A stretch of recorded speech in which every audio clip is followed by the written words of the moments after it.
Good evening, good afternoon, everyone. Warm welcome to all of you. Thank you so much for taking the time to join today's session.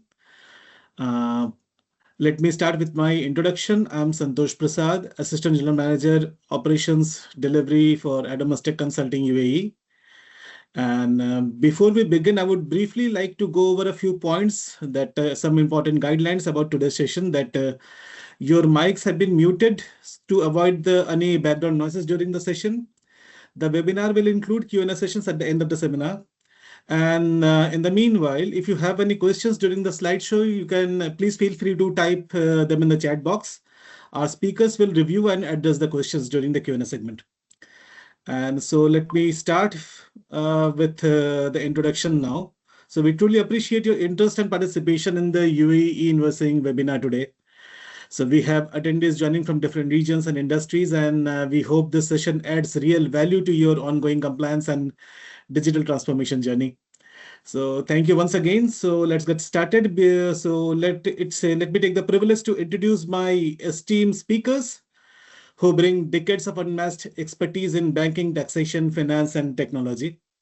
So at first, I have Mr. Krishnan Venkateshwaran with me. Krishnan sir, a seasoned banking professional with more than 25 years of industry experience, including 18 years with JP Morgan, where Krishnan sir led multiple financial transformation initiatives.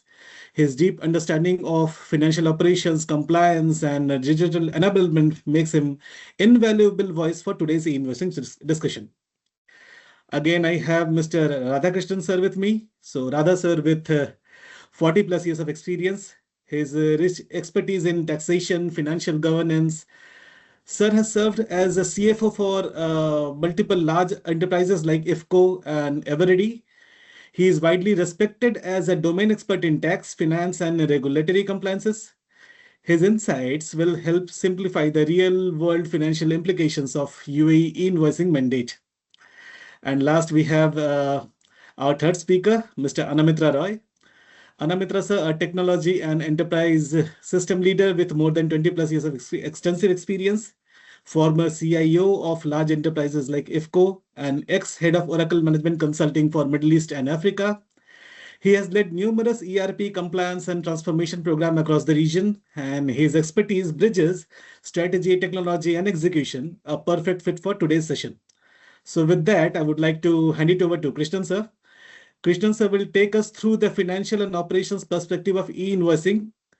Over to you, Krishnan sir. Yeah. Hey, thank you. Jayanti, can you flip the slide, please? You go to the next one. All right, well, I'll just quickly go over the agenda. What we are planning to do is to walk you through the UAE invoice mandate, what it is all about, what does it entail, what does it mean for businesses. I'll talk about the various invoice and transaction types. We'll talk about the mandatory fields that are part of this e-invoicing mandate. Then, we kind of get into, how the VAT law and what the FTA expectations are that have clearly been defined by the FTA. And then we'll get into some interesting aspects of it, which Mr. Radhakrishnan will go over, talking about the hidden transactions and risk, what should be the CFO action plan going forward. And then Anamitra will kind of cover the ASP partnership, ERP coverage, and what we bring to the table. All right. So with that, can we go to the next slide, please? All right, next one. So what is the invoice mandate? The invoice mandate was kind of put into law last year by the taxation authority in UAE. What they have said is that the pilot go live starts off from 1st of July 2026.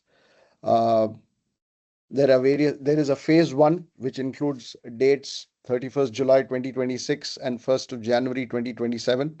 What it really means is the FTA has basically said that we have to do all businesses who have a revenue greater than 50 million dirhams will need to appoint an authorized service provider by 31st July 2026, and they need to go live So as of 1st January 2027, all invoicing will kind of go through this e-invoicing system. What is an authorized service provider? And I'll cover that in the next slide.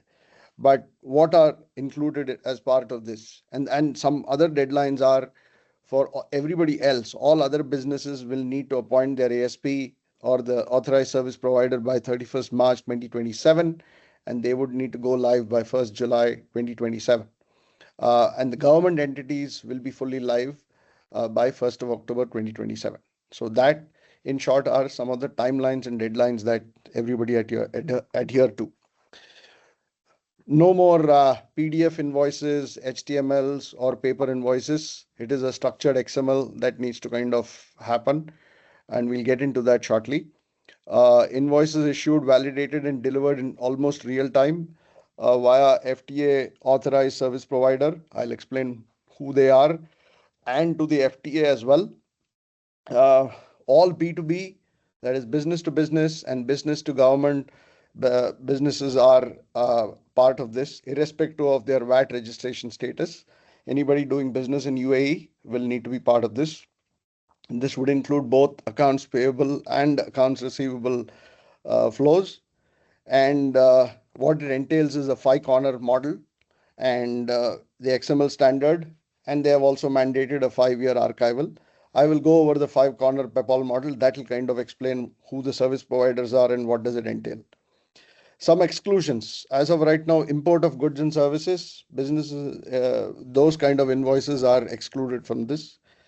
Exempt and zero rated financial services are out of this.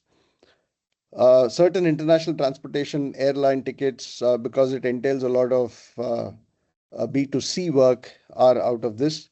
And yes, B2C, that is business to consumer, is out of scope for this particular thing. The sovereign government entities are not included in this. Investment holding companies, which only have passive incomes, which purely because they have only passive incomes, they are out of this. But if there are additional considerations of payments and all that, those will be in scope. And intra-VAT groups are in scope, but they have up to about 24 months from 1st of Jan 2027 to kind of be ready for it, because it goes live. They have a 24-month grace period. Same with the air cargo services. Next slide, please. So what is the five-corner model? The five-corner model is as defined by the PEPOL. PEPOL is basically pan-European, payment processing online. It allows for a funneled way for the data to flow from the supplier to the buyer and also to the tax authority all at the same time. The organizations cannot directly connect with the FTA servers.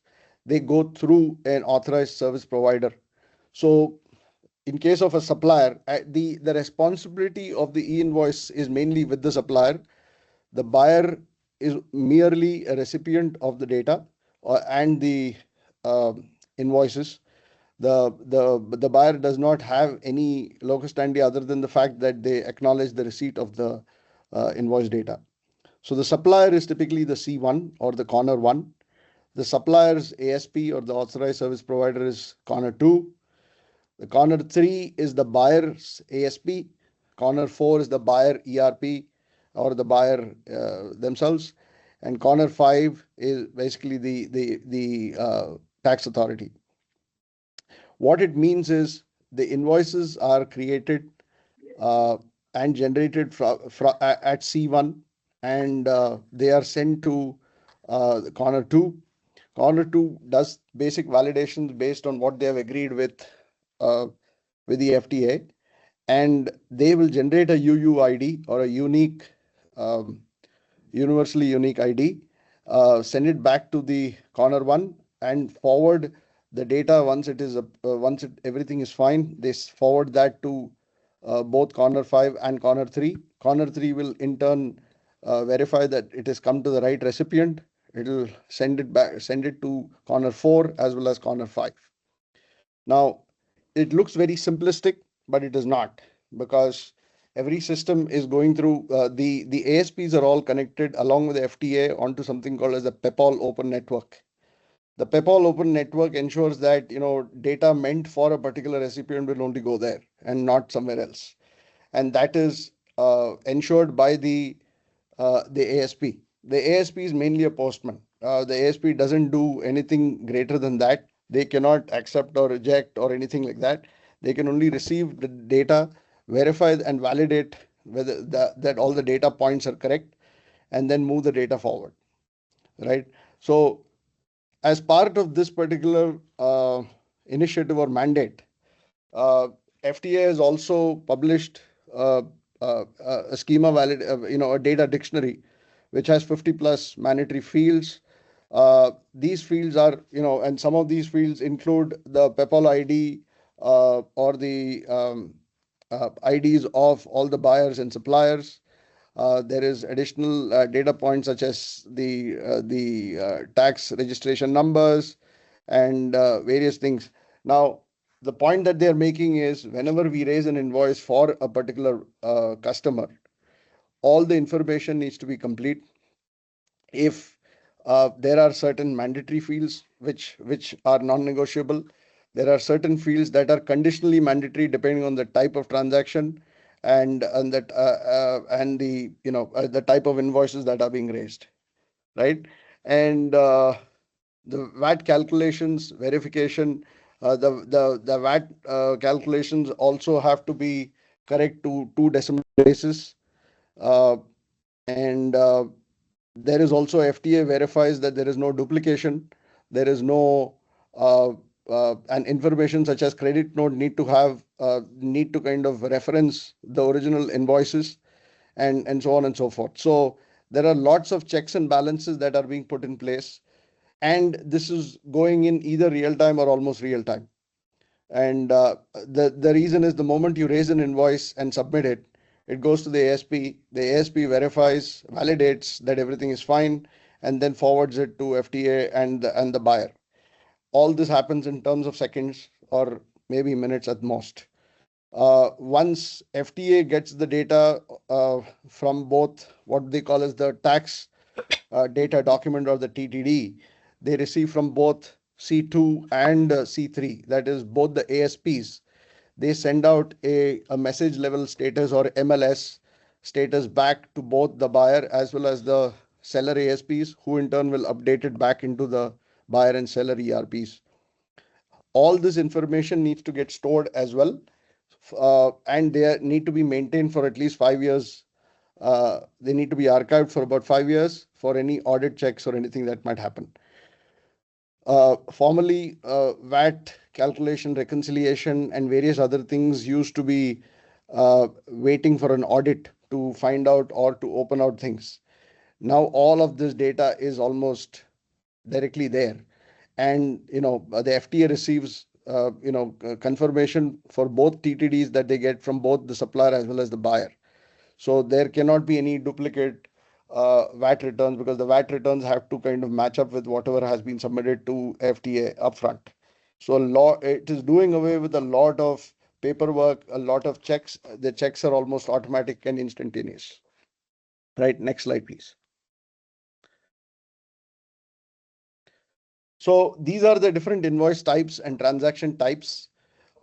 Just for clarity, I've kind of put it out there. It is kind of self-explanatory, but at the same time, what happens is every electronic tax invoice is the one that which has the VAT lines in it and the VAT calculations. At the line level, they need to have they need to have all the details and everything in AED in dirhams.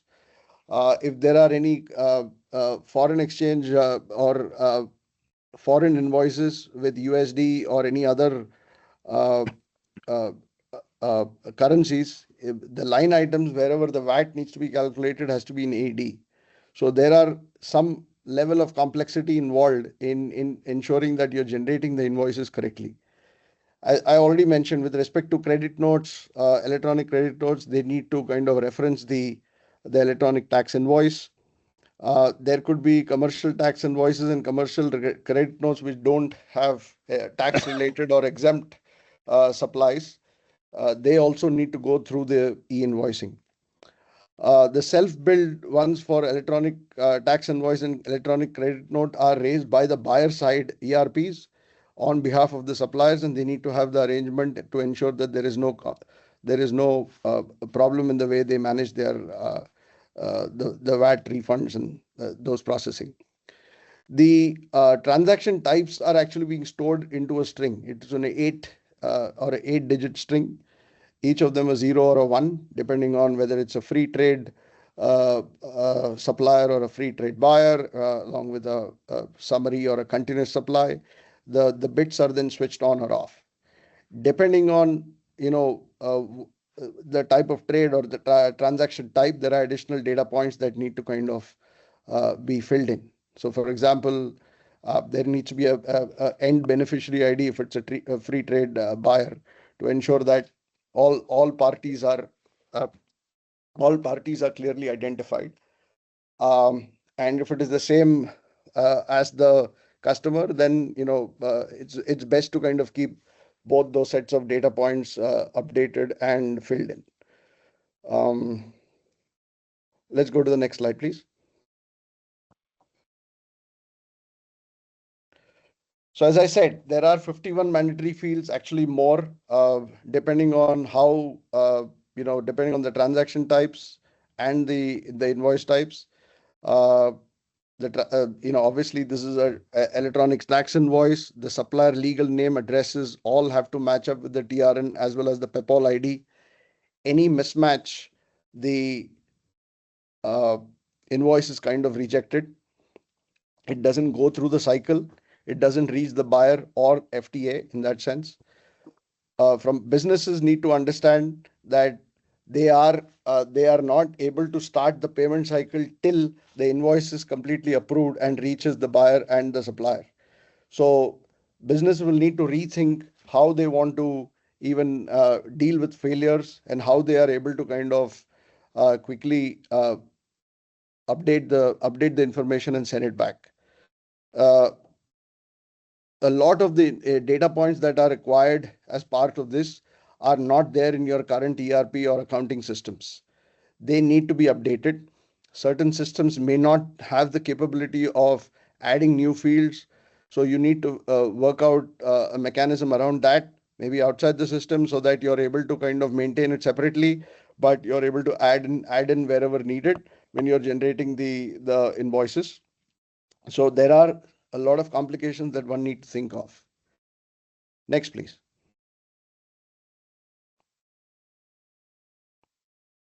So common misconceptions is that this is just a change in the file format. No, it is not. There is more to it than that meets the eye. You need to look at all your business processes, especially around invoicing, how you want to manage that whole process within. Then you have to make changes to your ERPs, where you need to include these fields, or you need to extend your ERP with some systems to ensure that you're able to maintain those fields and the data points. There is a mandate that the ASPs are supposed to kind of keep the archives and or some of the information. There are certain clients who don't need to integrate their ERPs, or they are not able to integrate their ERPs with the ASP, in which case they'll use manual mechanisms to kind of make that happen.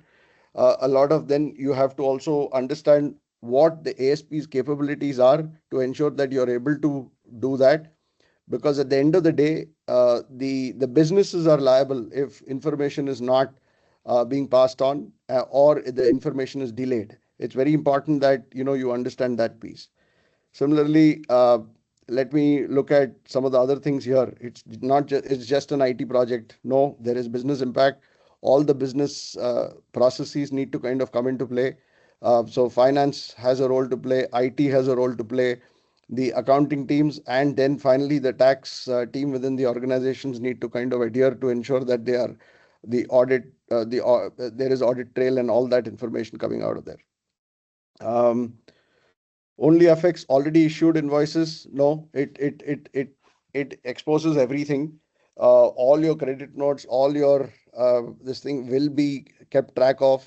and there is a system that is maintaining that, if you have raised a credit note in the past, the new one has to take that into consideration to ensure that the amount that you're adjusting is not more, or it is definitely less than what you have invoiced for.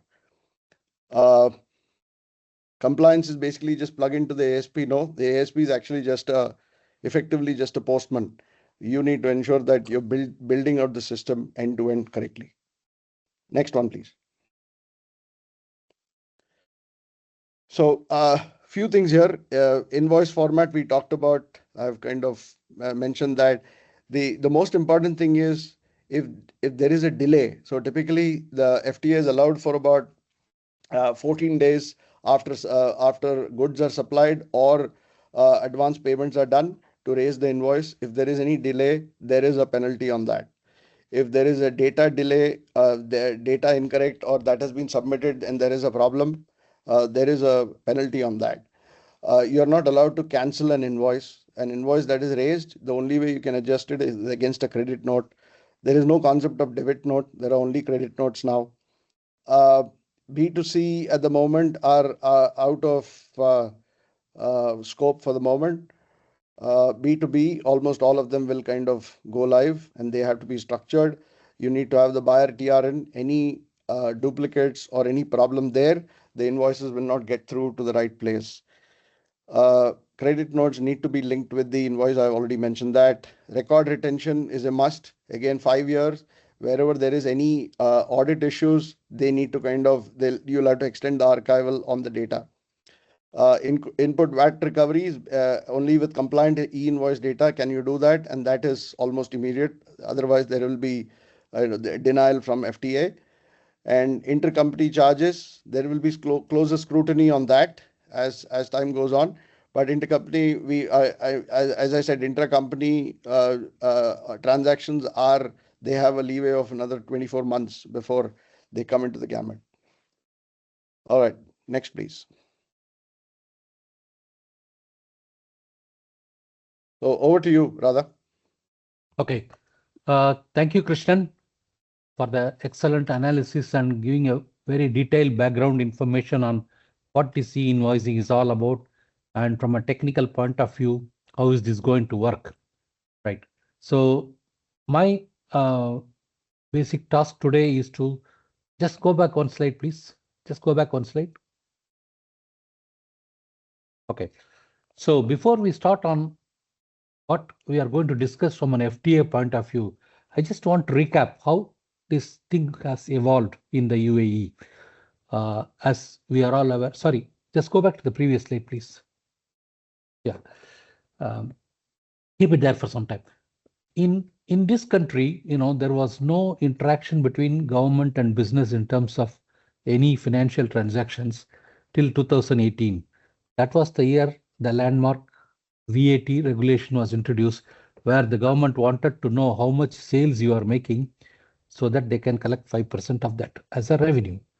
Now, this went on for a long time without any interruption. Initially, there was a lot of confusion and misunderstandings, but now, by and large, businesses have understood what is VAT, that it's not a cost, it is just a collection and disbursement item. It doesn't affect your P&L. And though there is no clarity on several of the things because they have not been audited, not every business is audited, so there may still be gaps in the knowledge base. Then came the big move on 2024 when the corporate tax was introduced, whereby they wanted to know not just your sales figures, but your entire P&L, revenue till net profit, because now they have a share in the profit, right? The government has become a partner in your business, whether you like it or not. So they have a say and they have a right to understand how you make profit, whether the profit is fair, etc., so that they can claim their share. So you can say this is the second level of expansion of the database. So what is happening now is that there is a huge, and if you know that the FTA is the single agency responsible for both VAT and its implementation and also corporate tax and its implementation. So they have wide powers. They have accumulated a huge pool of database, and now comes the interesting part of e-invoicing, which means that These databases which are not dynamic, like VAT means you need to quarterly return or monthly return you have to submit. Corporate tax, you have to submit an annual return. So in order to reduce the time gap and also to make it more dynamic, now they have started e-invoicing, which is in line with other countries. It's already there in Saudi, in this region. It's already there in many European countries. Even in India, we have this. So this is a dynamic, I should say that it's something similar to a blockchain, which is being updated by several participants at the same time. So this benefits the FTA and the tax authorities in a huge way. Their knowledge base has increased, their power to accumulate a very granular level of information base is expanded, and obviously with the AI they can take out more information in a more reliable and more accelerated manner. So this is the background. Now let's dive into this. There are a few things which have not caught the attention of the taxpayer as well as the FTA, because there was no formal protocol under which these transactions were covered, and people were getting away with several mistakes unless they were audited. Now, under e-invoicing, this is not possible. So we would like to look at a few of these things. Next slide, please. Okay.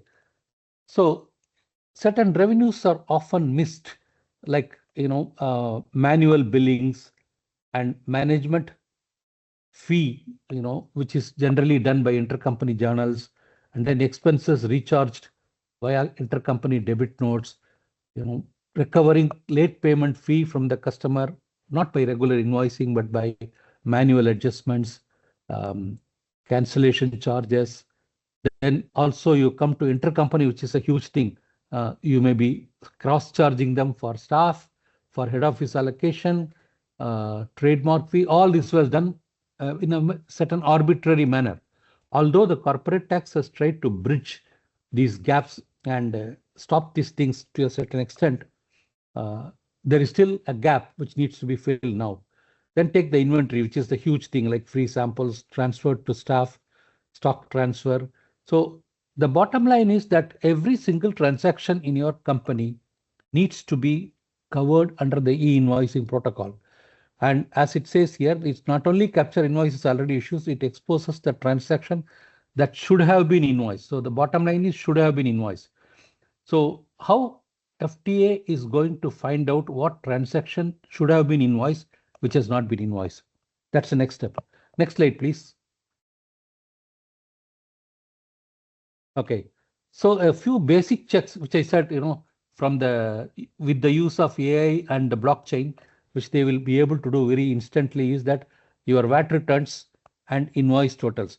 Now, I personally feel, is my opinion, after a few years maybe, or even a few quarters, your VAT return will be a highly automated exercise. The moment you log in, it will show you your VAT return with pre-populated information, and your job will only be to check each and every box is correct and numbers are correct, or to make modifications and then inform FTA why you don't agree with these numbers. In other words, VAT returns will be generated. And why not? They have all the information, right? So they have the information under the e-invoicing, like how many invoices you have generated for your income and how many invoices you have received from your supplier. So both input VAT and output VAT should be pretty much easier to calculate. Then comes at the end of the year, audited financial statement. Most of the corporate taxpayers have to submit audited financial statements, even small units. For example, if you are a free zone company, even if you are exempt from paying tax by fulfilling all those conditions, or even if your turnover is low, whatever it is, all free zone companies must submit an audited return. And for mainland companies, there is a limit of turnover beyond which they are. So the bottom line is FTA has got most of your financial statements with them. The basic database has been expanded. So they can consider whether you are reporting the correct sales in your audited financial statement by way of your VAT returns as well as the e-invoicing figures. Then the next one is credit note. Credit notes has been largely a loose end. This is a commercial reality as well, that you issue a credit note based on volume of purchase or a generally agreed discount because of whatever discount it is. Say I give you 5% on all your outstanding. So this is not going to work because each and every credit note needs to be fixed or linked to the original invoices now. Under the current system, you can have a missing invoice sequence. Nobody is checking it because, as I said, VAT returns are not containing the details of the individual invoices. And unless there is a VAT audit in your company where they are going to check this missing invoice, it's not an issue today. But then when you start to see invoicing, it's like automatically the bank checkbook or something, it keeps track of its numbers. So if one number is missing, immediately it will trigger a response or audit alert. Manual journal, this will again be reviewed thoroughly and needs to be controlled as much as possible. So FTA currently has the capability to do all this and much more. And with the evolving technology, it's going to increase more. Next slide, please. Okay, so there are several reconciliations which the businesses are doing manually now, or the auditors are doing as a part of certifying that your financials are correct. So the basic things like invoiced sales versus sales as per the balance sheet or revenue account. That is what is meant by AR invoice to ERP revenue.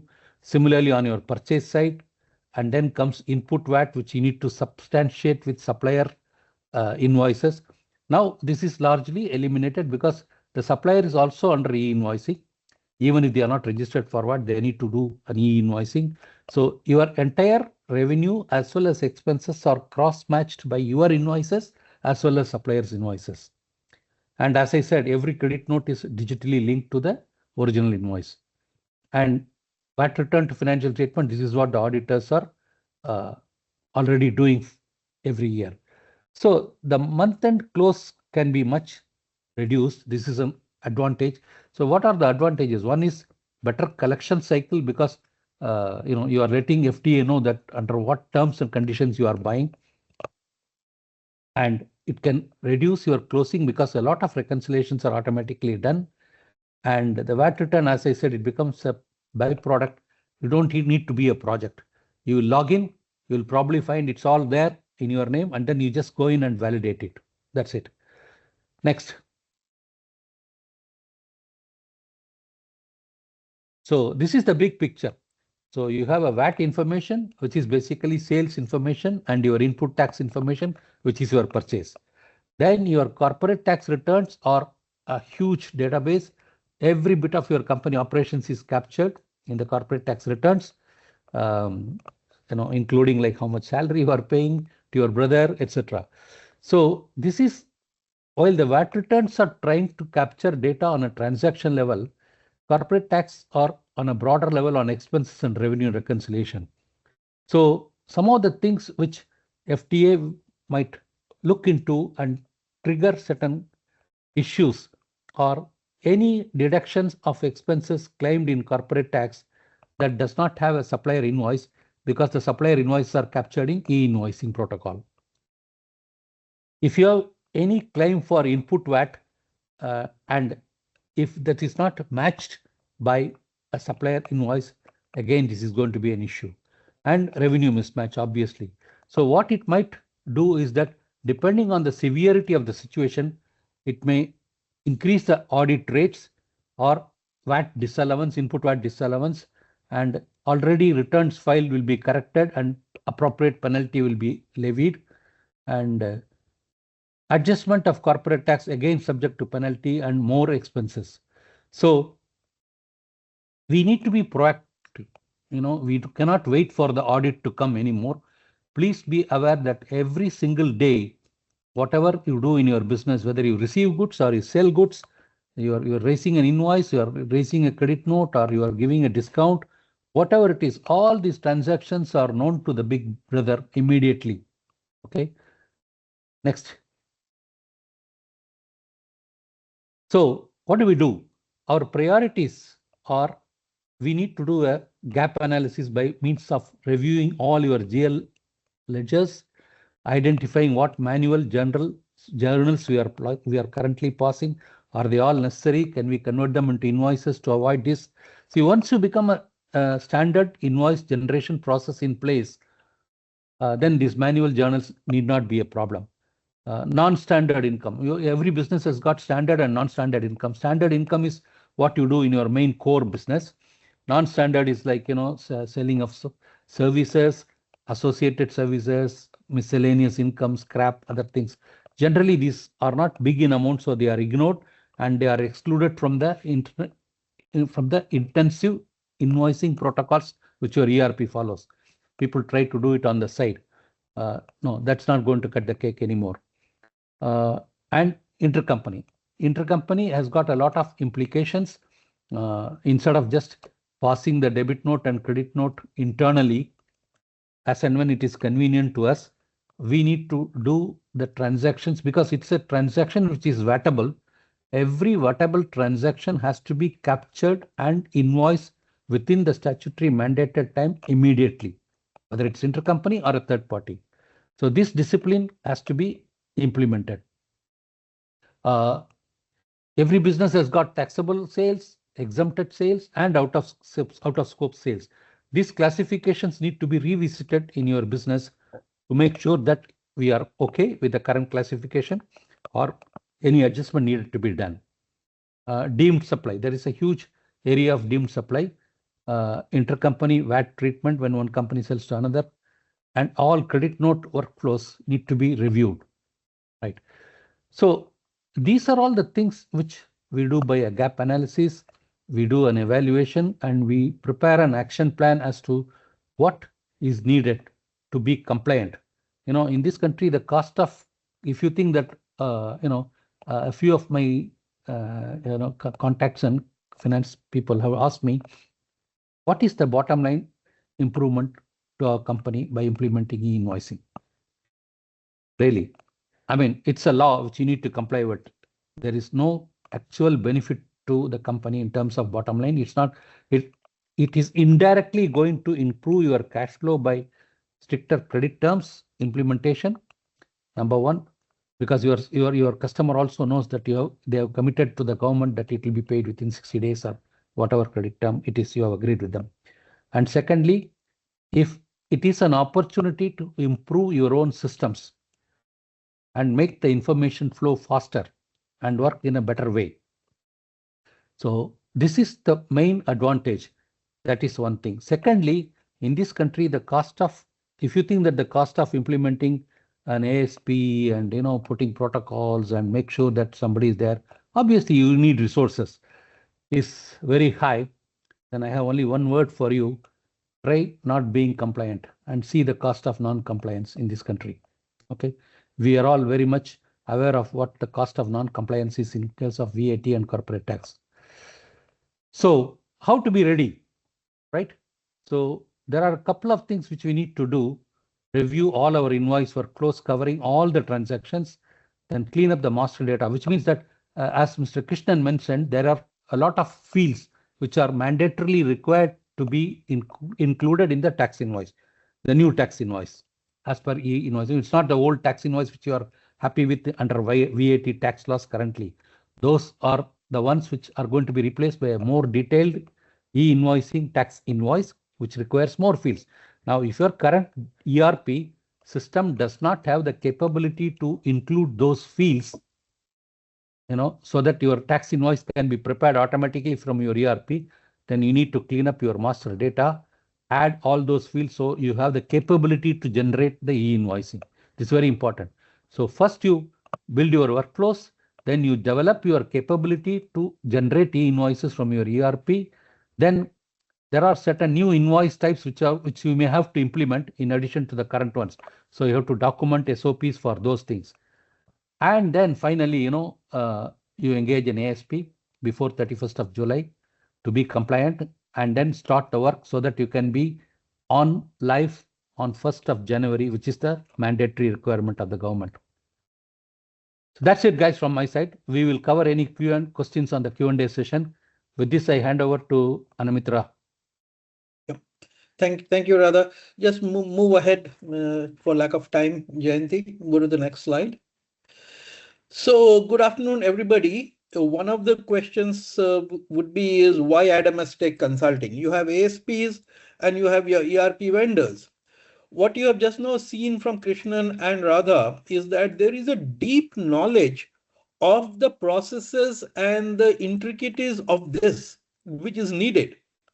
You would not be able to navigate all of this simply by relying on the ASP providers. The ASP people are only a postman in the middle. They are not going to help you understand all the 14 different tax types and the invoicing types. Okay, and which one is applicable when. Okay. At the same time, many of you have more than one ERP. You have a JD Edwards, or you have a Oracle, or you have a S4HANA or a B1. Some even have business units which are running on manual. Okay. How do you all bring them together? Because the FTA doesn't care. FTA doesn't care whether you have one ERP or you have 100 ERPs. Okay. How do you do the testing? All of that requires a lot of methodology, which we in Adamas Tech have practiced and created. We are also working with accounts in Oman. We are working with accounts in Saudi. So this is a methodology which we have perfected. Go to the next slide, Jayanti. Okay, we have three ASP providers who are partnered with us. There are today around 26 pre-approved, and I think 15 of them are already approved. Okay, and they're getting more are getting approved every day. Okay, these 26 ASP providers are from a super premium category down to a very, very simple solution. All of them are good. All of them are tested by the FTA. They will not release in the market unless it is well tested.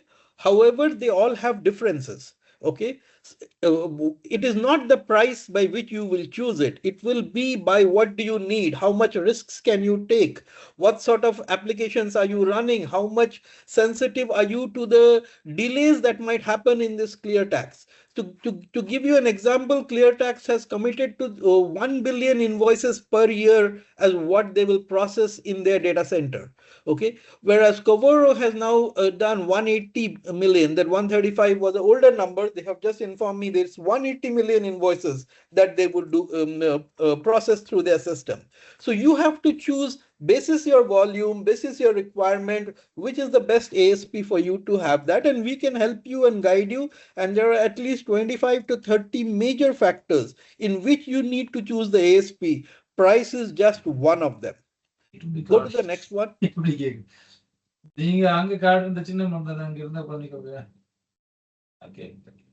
Santosh, can you move? Okay. Now, in terms of what Adamas Tech delivers, Adamas Tech can help you with an ASP selection workshop if you have not selected an ASP so far. Okay, and we can give you the pricing from them, and we can help you negotiate the pricing with them. Okay. Then we can give you the tax and the regulatory advice. If your own internal tax team also wants to talk to us, we can do that. So there are a lot of intricacies in how your transactions will follow, which one falls under the purview, which one doesn't fall under the purview. So we have two separate segments of advising, ASP selection and tax advisory. Then the rest of the process, which is going to take you 4 to 6 months. So even if you start by June, you will still not finish by November. Okay, depends on how big your organization is and how complicated your ERPs are. Okay, we might take from a 1 day to probably 3 weeks, 4 weeks of discovery. We also have to design the solution for you. Depends on how complicated. You have 3 ERPs. Would you need a Boomi? Would you need a MuleSoft in the middle to do the transactions? Or would you just rely on the, your ERP's own ways of communicating? SAP has got multiple ways. PIPO, CPI, you have got multiple ways of doing the transactions. So which one will you choose? Okay. And then there is the development and the build of the integration. Some of the ERPs are coming out with their own development, and you don't have to redo this. So point number 3, if it is SAP DRC you don't need to do number 3. Okay. Same will be there for Tally as well. Okay.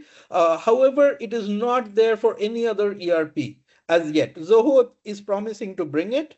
You will also not have it in Oracle anywhere. Okay. And at the same time, this might require a huge amount of testing. Okay. The testing, the bucket 5 is an area where we have a very strong testing team.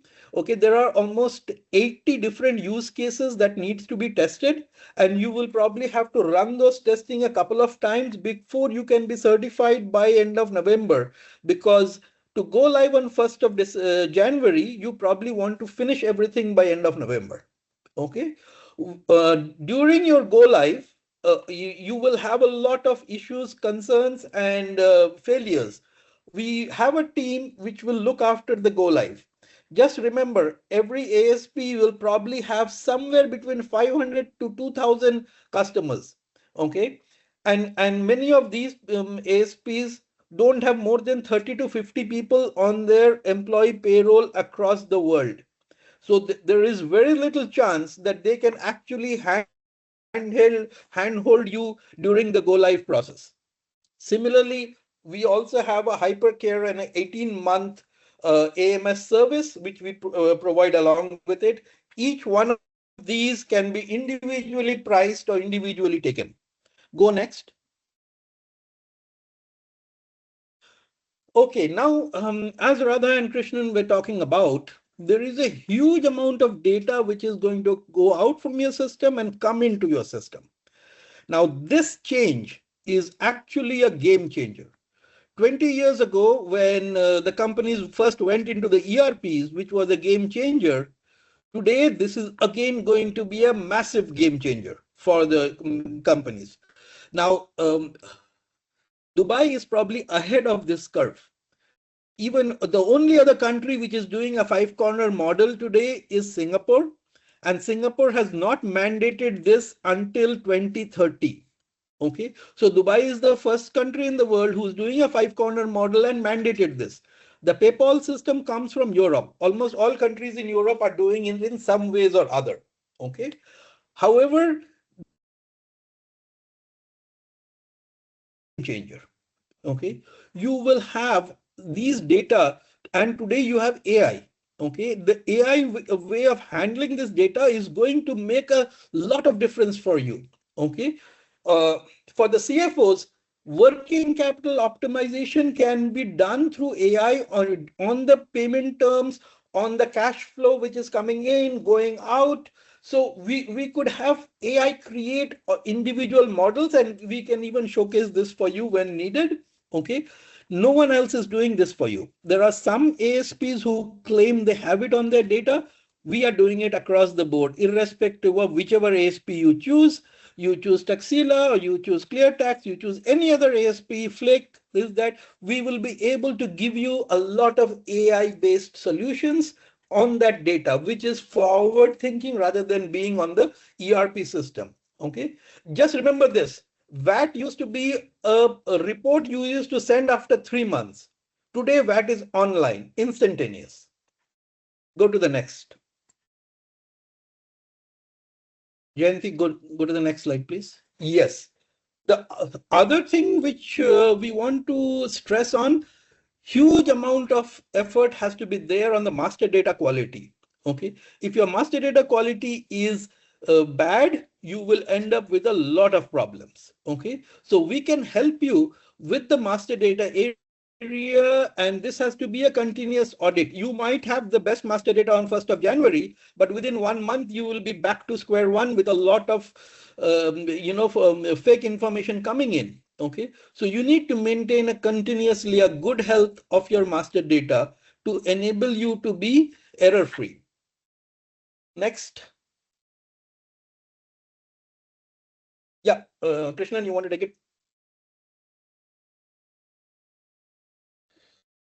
All right, so we quickly kind of identified few questions that most businesses have asked us. So I'm kind of put it out there.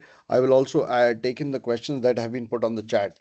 So is a 100% B2C company in scope for invoicing? No, they're out of scope. Can I generate invoices from ERP first and upload to the portal you can. There is no absolute need for you to do the integration with the ASP, but this just increases your manual work. And from a business standpoint, it is not optimal, suboptimal. Plus, data and manual issues, manual handling issues will create a lot of problems in how the data goes to the ASP portal. Question 3, can input tax be denied if 51 fields are not populated in a free zone invoice? Correct. They will be denied. First of all, the invoice will not go through. If the invoice doesn't go through, input tax cannot be claimed, because the input tax or tax refunds have to be claimed only against invoices. Can input tax be denied if the MLS is not stored? This is again a nuanced thing. At the end of the day, all the documentary information has to be stored and maintained as part of the archival process. But input tax per se is not looking for an MLS, but it will be checked against the invoice data that has been submitted previously as part of the TTDs. But from an audit standpoint, if it's missing, there is always a question mark. Question 5, will the ASP send supporting documents to the customer? The ASP, as I said, is not sending anything. They are only sending the electronic e-invoice that you are sending to them. So they are clearly the postman. They don't send any additional information. They don't have access to that additional information. That other than the invoice, they don't send anything else. If you want to send a delivery note, typically that goes along with your package. That is something you need to kind of print out a PDF and send that out along with your supplies. Question 06, how do we issue invoices raised outside the system? These are, invoices have to be raised within the system. When you say outside the system, there are different things. There are certain clients who kind of they raise invoices out of their Excel sheet and go on from there. They will possibly need to kind of register themselves on an ASP portal and do all their invoicing from there, and that becomes their invoicing system per se. There is nothing that you can do outside the system, because it has to be raised at least at the ASP portal. From there, it gets sent off to the buyer, ASP and the buyer and FTA. You cannot. There is no way around this. All e-invoicing, every invoice has to follow the e-invoicing principle. What is the timeline to issue a tax credit note to the supplier? This is again very tricky. Whenever it is due, please just raise it. You cannot raise a credit note for an invoice that is older than 5 years, because it is deemed, it's not correct. So the system always checks for credit notes are not against something an absolutely old invoice. It has to be within the last 5 years. Can I issue a commercial and debit note through invoicing? You can issue commercial invoices, but you cannot issue any debit notes. And commercial invoices and commercial credit notes are part of this e-invoicing, even though there are no tax involved in this. What happens if there are breaks in invoice sequencing? This does create a problem, because both FTA can see that there is a problem, or if you're manipulating the system, they'll always come for an audit. So you got to be careful with this particular thing. Can we go to the next slide? Jayanti? Yeah, 5 most common objections. I'll come to the chat questions momentarily. I'll just finish with this. Our ASP will handle everything. That is not true. The ASP is effectively just the postman. They transmit the XML. They do a basic validation to ensure that your XML is coming in clean. They don't know if the data is correct. They don't know if the transaction types, the values, your VAT values are all correct. They are only checking for whether if it is supposed to be numeric, it will be numeric. If it is supposed to be up to 2 decimal places, it has to be there. If it is supposed to be alphabet and numeric, it will check for those kind of checks, but it doesn't do any business checks at all. All that is with the invoice creation system. So it is important that you kind of generate it correctly. Our ERP vendor SI is doing this. Yes, the ERPs will possibly update their systems for it, but you need to, as I said right at the beginning, the businesses have to relook at how they are conducting their businesses, how they are raising invoices, how they are raising the tax refunds in case of input tax VAT refunds, all of that. Plus, you need to reach out to each and every buyer and supplier to ensure that you get their TRNs and their PEPOL IDs to ensure that you are able to send data to them. Uh, all of these things are very important. There are a lot of additional testing, verification, and every business is very unique. So there are no two clients who are the same, and the way they kind of have to implement these things are very different. So good luck on that.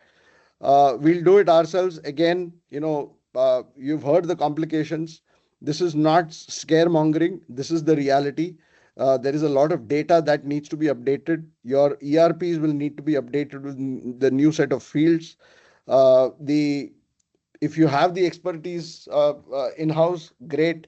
The point here is we have done it in the past, so therefore we are in a position to help you better. We are ERP agnostic, we are ASP agnostic. We can work with it in a much better way. Plus, what we have seen with Saudi Arabia is self-implemented companies had almost 3 times higher rejection rates. Almost in the first 90 days after go live, the rejection rates are anywhere between 10 to 30%, because almost everybody is new to the game. The ERPs are new to the game, ASP is new to the game, FTA is new to the game. So it's so it is something that you need to think through completely end to end. Fourth, it's too expensive. Our full program is, it's not really very expensive, quite honestly. Considering everything that you need to do, including appointing an ASP, building out your ERP, doing the integration, doing the testing, ensuring that your data gaps are filled and clean and complete and updated all the time. Considering all of that, it's not a very expensive proposition to do it.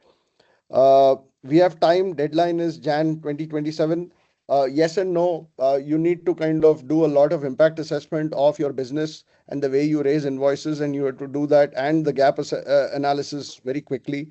You need to be able to appoint your ASP, which means you need to understand your business and understand which ASP would be applicable for you, will be the right for you, and ensure that you kind of do that due diligence before you appoint them. The appointment has to be done before 31st of July, and that is done through the Imara Tax portal and the ASP portal once you choose the ASP on their portal.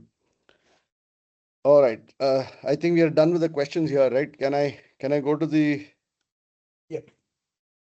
Answer some of the questions asked on the chat, and then we have unmuted everybody, so people can unmute and ask questions. Yeah. All right. I'll just quickly go over, somebody, first person was Haja Mohiddin, said that the supplier code is usually 10 digits. This is now a 15-digit TRN, and there is a combination of numbers on how that TRN is kind of TRN, the TIN, as well as the PEPOL ID need to be kind of maintained. So obviously the ERPs will need to be updated for that. This was a good question from Shweta. It's a very complicated answer though. Is this applicable for individual real estate owner? If the owner is a natural person and not a registered or a licensed, has a trade license, or is not a business, he would not need to raise this. But if he is renting his, it's a commercial real estate that he's renting out to businesses, where he has to kind of take a 5% VAT on that, then he would need to register himself as a business, first convert himself to a business, and then kind of start the e-invoicing process. This whole process is more nuanced than what I've just answered. I've kind of taken a fast tag at that. You will need advice, and please seek advice on this. What is the major difference with the four-corner model? The four-corner model, which is typically used in Europe and other places, doesn't involve the FTA at all. So you're right, it doesn't involve the FTA. The FTA comes into play only during the annual audits or their periodic audits.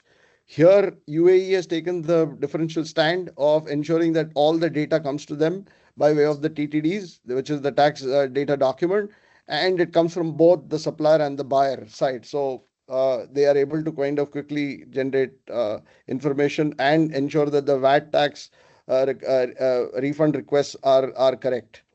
If any invoices get failed due to the reason that any timeline to resend it, well, your invoices have to go within 14 days. Now, if you have rejects or any problems, that doesn't matter. It has to be within that 14-day from the time supply has gone out and or advance payment has been taken. Any delay there will kind of attract a penalty. Is there a FTA process synchronous? The FTA process is not synchronous. As a matter of fact, even the ASP, the connection to the ASP may not be synchronous, but typically the expectation is that you will raise a request to ASP. ASP does a quick validation and can kind of reply with the UUID. The ASP then subsequently asynchronously is connecting to the other side ASP as well as the FTA. Typically, that process is such that FTA and this thing should come back within a 24-hour period. So it is not a synchronous process at all. What about return invoices? Should we mention sales reference invoice number on return invoice, which is not present now? I don't know how to answer this.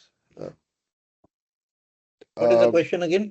Radha, what about return invoices? Should we mention sales reference invoice number on return invoice, which is not present now? I don't know what is a return invoice. No, we have this in KSA. Okay, in KSA, for every return invoice, we have to mention this item is returned from this sales invoice. Oh, returned. And that is the price. I think in this, see, this is again, when you say talk in terms of returns, these would be more like a B2C kind of thing, right? Or is it also B2B? B2B. Okay. From a B2B perspective, I think you then raise it as a credit note. No, but let us come back to you on this. Okay. Let us come back to you on this. We'll come back to you on this. Fine. Somebody asked for a sample e-invoicing. What exactly was asked here, sir?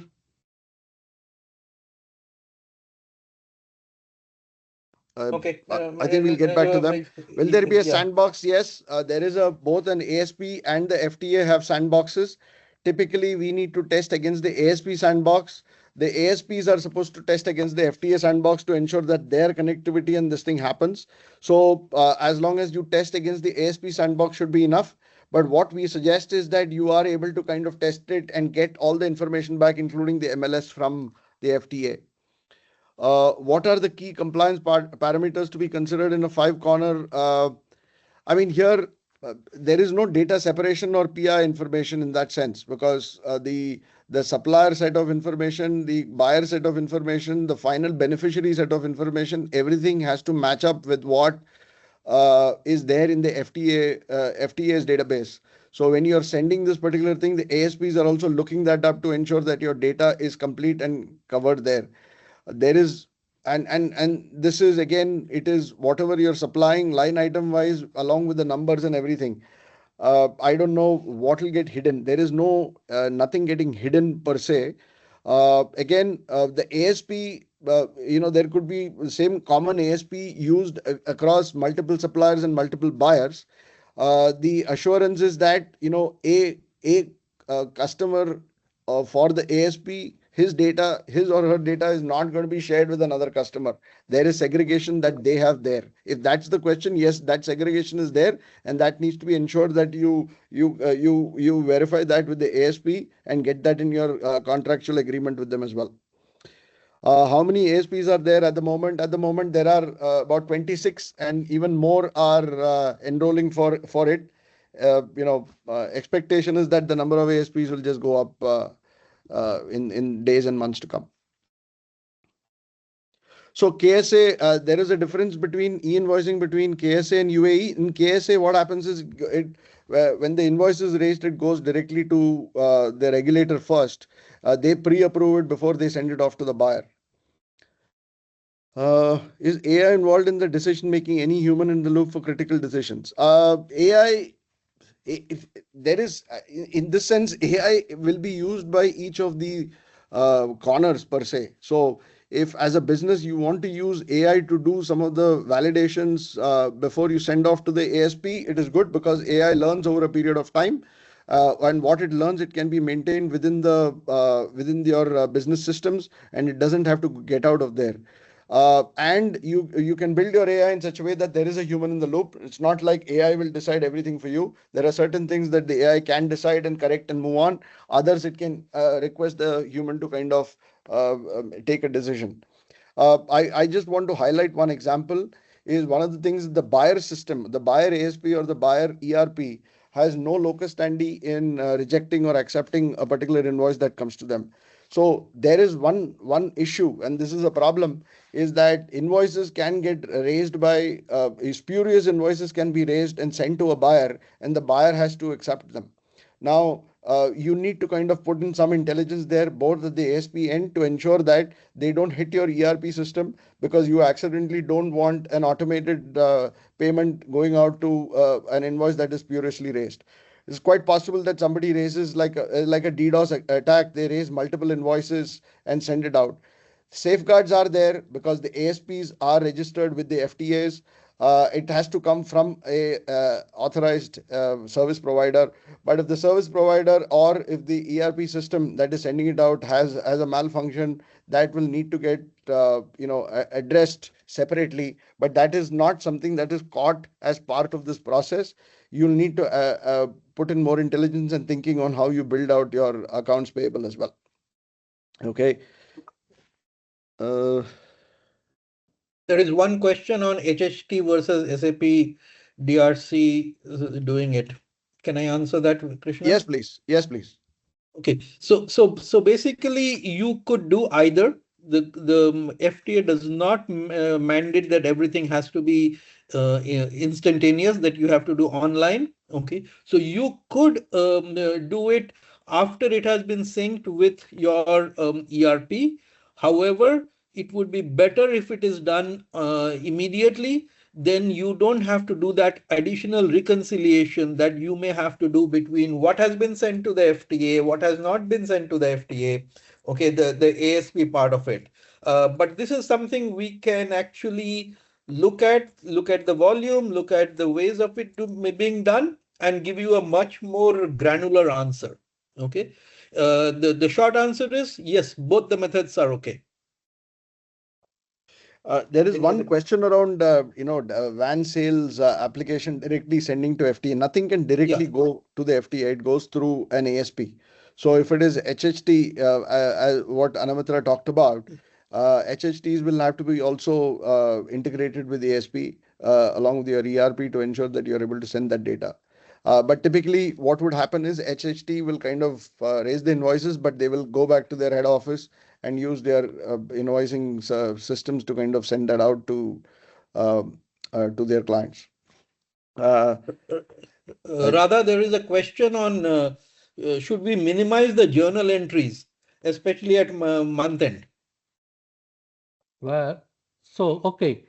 So the journal entries, as in, okay, let me just read the question by Abid. As in finance, month end and on year end entries are going through journal, what will be the impact of journal entries? See, journal entries, Abid, you cannot avoid. It is part and parcel of the accounting system. However, the journal entries, as we understand, are two types. One is revenue related and one is non-revenue related.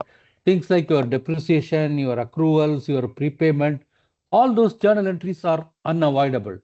Okay, those will continue, and the ERP systems are standardized and they will automatically generate those. The main thing which the tax purposes and FTA e-invoicing protocol purposes is anything which relates to your sales, purchases, these journal entries should be minimized and they should all go through the e-invoicing system, right? So if you are raising any income related journal entry, it's better to avoid that and put it through the invoicing system. So you can raise an invoice for anything and everything, right? Instead of passing a manual journal entry, you can take the name of the supplier and you can just pass a regular invoice. So I don't think that you can minimize for non-income related JVs or manual entries, but as far as the income related and purchase related journal entries, it's better to use the e-invoicing protocol. That's my short answer. I think there are more questions here. We'll kind of take them, I think, and reply to individuals. Hopefully, everybody's registered with their emails. I'll possibly take one last. What happens if a buyer is not registered in PEPOL system? Yes, it is quite possible that the buyer is less than 50 million business and they are not registered in phase one, but the supplier is. In that case, what happens is the buyer information is kind of put in there, but the PEPOL ID, there is a unique identifier that is defaulted to, and that kind of gets sent out, and the supplier can actually take a printout, a PDF and send that out वो to. Register किया रहेगा shoes attitude को जरूरत नहीं फिर तो करना पड़ेगा ना Sorry, can you please No. be on mute? Yeah, done. So what happens then is that it goes to the buyer via from the outside rather than from through the system. But there is another case also. There are buyers only companies whose business is more than 50 million, in which case they might have suppliers who are not using the system, in which case the buyer will kind of raise a self-billed invoice and credit notes against that, and verify that who the suppliers are, and there is a default value for that as well. So and there is a standard PEPOL ID for foreign suppliers. yes. Okay. Just wanted to add one more thing. Any organization which has got, let's say, 10,000 or 20,000 suppliers, you would have to individually populate their PEPOL IDs. If you come to us, we will have a system by which we can do it for you much quicker and faster. Okay. However, you would have to make sure that the buyer PEPOL ID is fully populated before you even do a single invoice.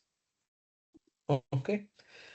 Anything else? Any other urgent questions? You have the email IDs. Please reach out to us. We'll try and answer your questions.